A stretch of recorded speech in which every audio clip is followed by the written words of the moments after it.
Everybody, this is Liz with 143 Handmade, and this is the open collab hosted by Susan Hiles and Cherie from Turquoise Dreaming. And it's this week's entry is buttons, ribbons, and lace and fabric. So as you can see, my buttons are just on this antique shelf.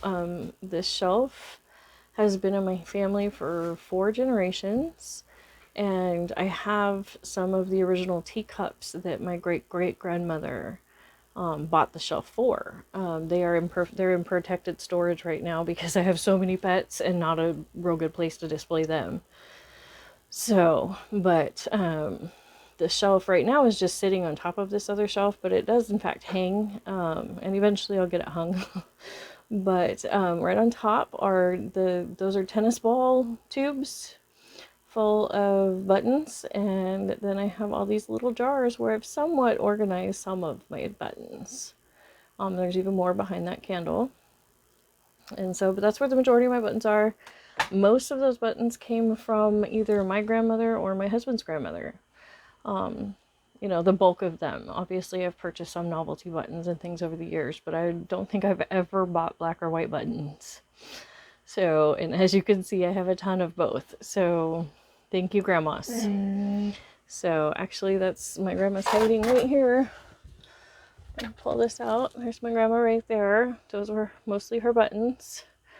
So it was funny, I was going through pictures the other day and I actually saw a picture of me as an infant with that that plate in the background.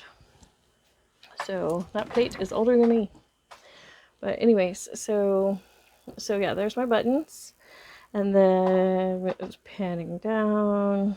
See, that's my cat's bed. That's why it looks crazy. But yeah, and then I just have these 3 little drawers right here. And in the bottom, I have ribbons and lace and things. I have fabrics and doilies in this center one. And I'll open this up a little bit more. It's a little full at the moment because I just found some really good deals the last time I was at the store, at the thrift shop. These laces I found on Etsy for 20 cents a yard. They were samples. So I have a bunch of these laces. This was a tablecloth that was my husband's grandmother. It had several really damaged spots on it, so I've been salvaging what I can of it, little bits and pieces, and just more doilies stuck in there with my other laces. And then the top drawer is just a hodgepodge of lace. Some of it's on these little tubes, some of it's fallen off and it's just loose. I tend to just kind of grab. I'm not a super organized person. I tend to just have things like in bins like this, and then I'll just dig through, and then it just makes it a mess. So I will organize it in depth, you know, when I put it in the location, but then after I use it a few times, it looks crazy. So that's how I organize, or semi-organize, and control my chaos, I guess I should say.